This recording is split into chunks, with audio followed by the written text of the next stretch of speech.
একদিকে দাবি করা হচ্ছে যে শায়েখ আহমদুল্লাহ সাহেব মুসলমান নেই, কাফের হয়ে গেছেন, বেঈমান হয়ে গেছেন। আরেকদিকে ওই পক্ষ থেকে দাবি করা হচ্ছে যে যারা বলবে নবী 40 বছরের আগে নবী ছিলেন তারা নাকি কাফের হয়ে গিয়েছে। ইবনু তাইমিয়া রাহিমাহুল্লাহর একটা ফতোয়াকে কেন্দ্র করে এই বাক্যটা টানছে, ফাহুয়া কাফিরুন বিত্তিফাকিল মুসলিমিন। তো দুই দলের চোখেই যদি দুই দল কাফের হয়ে যায়, দিন শেষে মুসলমানটাকে, তো মুসলমানকে এটা বোঝানোর জন্য আমি অল্প কথায় মূল মেসেজটা এবং সাধারণ জনতা যারা আছেন, মাদ্রাসার ছাত্রদের বোধগম্য করে লম্বা আলোচনা আমি ইতিপূর্বে করেছি, সাধারণ জনতা যারা আছেন তাদেরকেও পানি ভাতের মতো করে বুঝিয়ে দিচ্ছি। দেখেন, বিষয় হলো দুইটা। এক নম্বরে, প্রতিটা মানুষ দুনিয়াতে আসার পরে কি হবে না হবে এই সবকিছু আগ থেকে তাকদীর নির্ধারিত আছে নাকি নাই। আমার আগে হযরত হরসপুরি হুজুরও কিন্তু উদাহরণ দিয়ে দিয়ে বুঝিয়েছিলেন যে এই যে আলী হাসান উসামা এখানে আসবে, বয়ান করবে, আপনারা এসে বয়ান শুনবেন, এই যে জিনিসগুলো এটা আজই সিদ্ধান্ত হয়েছে এমন না, আমাদের জন্ম না, শুধু দুনিয়া সৃষ্টির বহুকাল আগে এই সব কিছুর ফয়সালা চূড়ান্তভাবে লেখা হয়ে আছে। তো আমাদের অনেকে কি মনে করে জানেন, যে নবী যে আগ থেকেই নবী এর অর্থ মনে হয় এটা, বুঝছেন, যে নবী যে আগ থেকেই নবী এর অর্থ মনে হয় এটা যে আল্লাহ তাআলা এই ফয়সালা আগ থেকে করে রেখেছেন এই বিবেচনায়। আমি বলবো এটা ভুল কথা।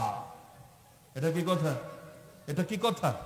আমাদের অনেক ভাই দেখেছি এই কথা বলতে চাচ্ছে যে সবাই তো আগ থেকে কি হবে না হবে, যেমন তাহেরে দুনিয়াতে এসে কি করবে না করবে এটা আজকে ফয়সালা হয় নাই, এটা তাহেরি না, গোটা দুনিয়া জন্মেরও বহুকাল আগে ফয়সালা হয়ে আছে। তো সবই তো আগ থেকে লেখা। তো যদি বলেন অর্থ এটাই, তাহলে আর আমার নবীর বিশেষত্ব কি? আদম নবীও জন্মের বহু আগেই লেখা আছে তিনি নবী হবেন। আল্লাহ যখন থেকে, আল্লাহর ইলমও তখন থেকে, বুঝেন, আল্লাহ যখন থেকে, আল্লাহর ইলমও তখন থেকে। আল্লাহর যেমন কোনো শুরু নাই, কোনো শেষ নাই, আল্লাহর ইলমেরও কোনো শুরু নাই, কোনো শেষ নাই। এ কারণে কোরআনকে আমরা বলি আল্লাহর কালাম।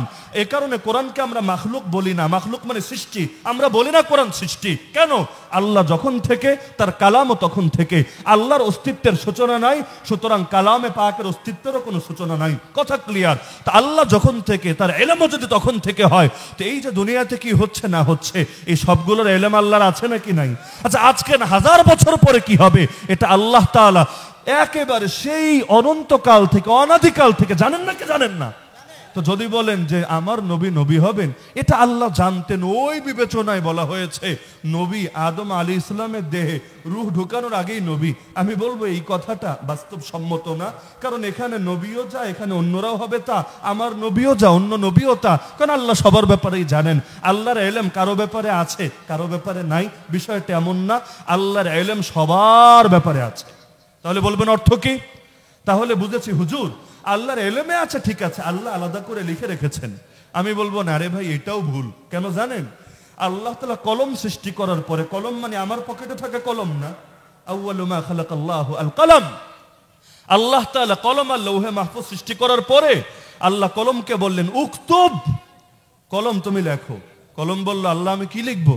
আল্লাহ বললেন মা হুয়া কাইনুন ইলা ইয়াউমিল কিয়ামা, কিয়ামত পর্যন্ত যা কিছু হবে সব লেখো।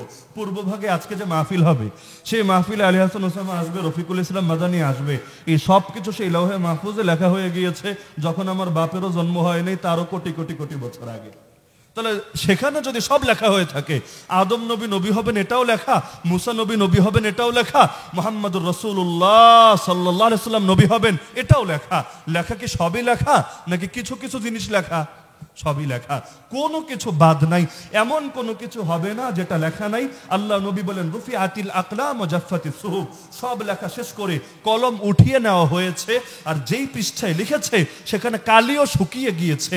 তার মানে পৃথিবীতে নতুন করে এমন কিছু হবে না যেটা নতুন করে সেখানে লিখতে হবে, সব লেখা হয়ে আছে। তা আমার নবী নবী হবে এটা লেখা হয়ে আছে।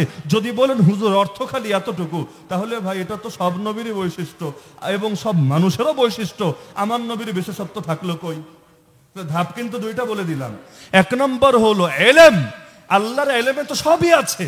আমার নবী নবী হবে এটাও আছে, আদম নবী নবী হবে এটাও আছে, আপনি নাসিরনগরে জন্ম নেবেন এটাও আছে, এখন থেকে 5 বছর পর বাংলাদেশের নির্বাচনে রাতের ভোট হোক আর দিনের ভোট হোক, কে পাস করে আসবে এটাও আছে, সব কিছুই আছে। আল্লাহর এলেমে কোনো কিছু বাকি নাই। 2 নম্বরে আল্লাহ কলম আর লৌহে মাহফুজ সৃষ্টি করার পরে সব লিখে রেখেছেন। ওই লেখার মধ্যেও নতুন করে কিছু সংযোজন হবে না, কিছু বিয়োজন হবে না। এই 2টা সবার ব্যাপারে প্রযোজ্য। বলবেন তাহলে আমার নবী তখন থেকে নবী, এই কথার অর্থ কি? এই কথার অর্থ হলো 3 নম্বরটা, সেটা হলো আপনারা লাতাইফুল মাআরিফ খুললে ইমাম ইবনে রাজব হাম্বলির এই কথাগুলো পেয়ে যাবেন। একইভাবে সুবুলুল হুদা ওয়ার রাশাদ ফি সিরাতি খায়রিল ইবাদ কিতাব খুললেও এগুলো পেয়ে যাবেন। আর অসংখ্য ইমামরা স্পষ্টভাবে এই ব্যাখ্যাগুলো করে গিয়েছেন। ইমাম সুয়ুতিও তার কিতাবে লম্বা চওড়া আলোচনা করেছেন। আমি সংক্ষেপে মূল কথাটা বুঝিয়ে দিচ্ছি যে এখানে বিশেষ একটা ব্যাপার ঘটেছে। আল্লাহ নবীকে জিজ্ঞেস করা হলো, মাতা ওয়াজাবাত লাকান নবুওয়া ইয়ানি সাবাতা, হে নবী আপনার জন্য নবুওয়াত কখন সাব্যস্ত হয়েছে? আল্লাহ নবী বললেন, কুনতু নাবিয়্যান ওয়া আদামু বাইনার রূহি ওয়াল জাসাদ, আমি তখনও নবী যখন আদম ছিলেন রূহ আর দেহর মাঝামাঝি। তার মানে দেহ তো হয়েছে, রূহ এখনো ঢোকানো হয় নাই দেহের মধ্যে, অর্থাৎ তার দেহে রূহ সঞ্চারের আগে, তাকে প্রাণ দেওয়ার আগে আল্লাহ আমাকে নবুওয়াত দিয়ে দিয়েছে। এখানে কেউ অনেকে আবার একটা জাল হাদিস বলে, ছাত্র ভাইয়েরা খেয়াল রাখবেন, জাল হাদিস বলে। কি জাল হাদিস? ওয়া আদামু বাইনাল মাই ওয়াত তিন, এই শব্দ বলে। ওয়া আদামু বাইনাল মাই ওয়াত তিন, যখন আদম ছিলেন পানি আর কাদামাটির মাঝে, এটা জাল হাদিস। আমি যে শব্দ বললাম এটা সহিহ হাদিস, বাইনার রূহি ওয়াল জাসাদ। কিন্তু আরেকটা যে শব্দ আমাদের অনেক বক্তারাও বলে বাইনাল মাই ওয়াত তিন, জাল হাদিস। কেন? এটার অর্থটাও ভুল, সনদগত তো পর্যালোচনা আছে, অর্থও ভুল। কারণ তিন, আরবিতে 3 শব্দের অর্থই হলো এমন মাটি যার সঙ্গে পানি মিশানো হয়েছে, মানে কাদামাটি। তো আপনি বললেন পানি এবং কাদামাটির মাঝে, মানেটা কি রে ভাই? যদি বলতেন পানি এবং শুকনা মাটির মাঝে, কথায় যুক্তি থাকতো। পানি এবং সাধারণ মাটির মাঝে, কথায় যুক্তি থাকতো। যখন আদম পানি আর কাদামাটির মাঝে, কাদামাটি মানে কি? আল্লাহ তো প্রথম মালাকুল মাউতকে দিয়ে দুনিয়ার মাটি নিয়েছেন, এরপর আল্লাহ তার সঙ্গে পানি মিশিয়েছেন, পানি মেশার দ্বারা সেটা হয়ে গেল কাদামাটি। আল্লাহ সেই কাদামাটি থেকে আদম আলাইহিস সালামের দেহকে সৃষ্টি করেছেন। তা আপনি বললেন পানি আর কাদামাটির মাঝে, তো কাদামাটি মানেই পানি মিশে গিয়েছে, একবার মেশার পর দ্বিতীয়বার থর মেশানো লাগে না, তাহলে শব্দও ভুল, অর্থও ভুল। এটা জাল হাদিস। তো সহি হাদিস কি? যখন আদম ছিলেন রূহ, রূহ বুঝেন তো, প্রাণ, আত্মা, যখন আদম ছিলেন রূহ আর দেহের মাঝামাঝি, মানে দেহ তৈরি হয়েছে, রূহ এখনো তৈরি হয় নাই, আল্লাহ তখনই আমাকে নবুয়ত দিয়েছেন। এই নবুয়ত দেওয়ার মানে কি? শুধু লিখে রাখা না, আল্লাহ তো তাহলে সবারটাই লিখে রেখেছেন। আমার নবীর বৈশিষ্ট্য কি? যদি বলেন আল্লাহর নলেজে, আল্লাহর এলেমে থাকা, আমি বলবো না, এটাও ভুল। আল্লাহর এলেমে সবই আছে, সব নবীরটাই আছে। আমার নবীর আর বৈশিষ্ট্য থাকে কি? তাহলে তো আদম নবীরটাও সমানই হয়ে গেল। এর মানে কি? এর মানে হলো আল্লাহ তাআলা রাসূলুল্লাহ সাল্লাল্লাহু আলাইহি ওয়াসাল্লামের রূহকে তৈরি করে অথবা তার হাকিকতের মধ্যে আল্লাহ নবুয়তের তাজ পরিয়ে দিয়েছেন। এখন এর হাকিকত আসলে বাস্তবে কি সেটা আমাদের আকলে ধরবে না। এই সংক্ষিপ্ত আকল দিয়ে গায়েবের বিষয় বোঝা এটা সম্ভব না। কোরআন হাদিসে যতটুকু এসেছে ব্যাস, তখন আমার নবীর দেহ না, আমার নবীর রূহ, আমার নবীর হাকিকতের মধ্যে আল্লাহ এই তাজ দান করে দিয়েছেন। আপনি বলবেন হুজুর এটা মনে হয় কেউ জানতো না, 40 বছর পর সবাই জেনেছে। আমি বলবো এটাও ভুল। যদি বলেন কেউ জানতো না, আমার নবী দুনিয়াতে সেই হেরা গুহায় ওহী আসার আগে পাথর তাকে সালাম দিত কিভাবে, গাছ তাকে ছায়া দিত কিভাবে, সহিহ মুসলিম খুললে হাদিস পাবেন। আল্লাহ রাসূল বলেন, ওয়াল্লাহি, আল্লাহর কসম করে বলছি, ইন্নী লাআরিফু হাজারাম বিমাক্কা, আমি মক্কার সেই পাথরটাকে আজও ভালো করে চিনি। কানা ইউসাল্লিমু আলাইয়া ক্বাবলা আন উবআসা, আমি নবী হয়ে প্রেরিত হওয়ার আগেই যে আমাকে দেখলেই সালাম দিত।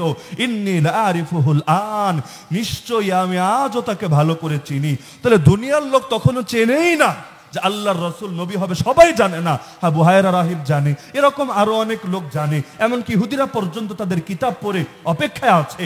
কিন্তু দুনিয়ার সবাই তখনও বুঝতে পারে নাই। কিন্তু গাছও চেনে, পাথরও চেনে, পাহাড়ও চেনে। কত মুজিজা ঘটেছে আল্লাহর নবীর 40 বছরের আগে, যেগুলোকে আমরা মুজিজা না বলে ভিন্ন শব্দ বলি, রাহাসাত বলি, ভিন্ন শব্দ বলি। কিন্তু আল্লাহর নবীকে তারা চিনত বলেই তো সালাম দিত, নলে পাথরের জবান থেকে সালাম বের হওয়া স্বাভাবিক কোনো ঘটনা না। তাহলে বলবেন নবী 40 বছরে তাহলে কি হয়েছে? সহিহ বুখারী মুসলিমের হাদিসে আছে যে বুইসান নবী সাল্লাল্লাহু আলাইহি ওয়াসাল্লাম লি 40 সানা, আব্দুল্লাহ বিন আব্বাস রাদিয়াল্লাহু আনহুর হাদিস, নবীকে প্রেরণ করা হয়েছে 40 বছর বয়সের। মানেটা কি? এর মানে হলো আল্লাহ তাআলা তাকে এই সম্মাননা তো বহু আগেই দান করে রেখেছেন, তবে বিশেষ একটা দায়িত্ব আল্লাহ 40 বছর বয়সে তার কাঁধে তুলে দিয়েছেন। এই দায়িত্বটাও ধাপে ধাপে বেড়েছে।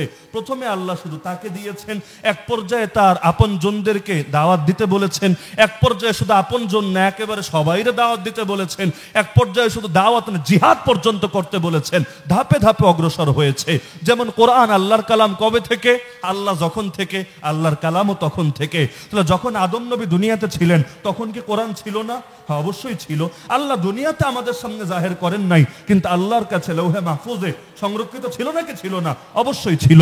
তো মুহাম্মদুর রাসূলুল্লাহ সাল্লাল্লাহু আলাইহি ওয়াসাল্লামকে চাইলে আল্লাহ তো একদিনেই পুরোটা দিয়ে দিতে পারতেন। আল্লাহর এই ক্ষমতা আছে নাকি নাই? লাইলাতুল কদরে তো পুরো কোরআনকে আল্লাহ একসঙ্গে নামিয়েছেন, পুরো কোরআনকে একসঙ্গে নামিয়েছেন। কোথায়? দুনিয়ার আসমানে, এই প্রথম আসমানে। তো লৌহে মাহফুজ থেকে পুরোটা একসঙ্গে নামালেন, ইন্না আনজালনাহু ফি লাইলাতিল কদর। এরপর সেই প্রথম আসমান থেকে আমার রাসূলের উপর 23 বছর ধরে নাজিল করলেন। কেন? আল্লাহ এক সেকেন্ডে নাজিল করতে পারতেন না? আরে বলেন না, পারতেন না? 23 বছর ধরে কেন নাজিল করলেন? এটা আল্লাহর হিকমত, আল্লাহর রহস্য, আল্লাহর প্রজ্ঞা। এর কি ব্যাখ্যা আল্লাহই ভালো।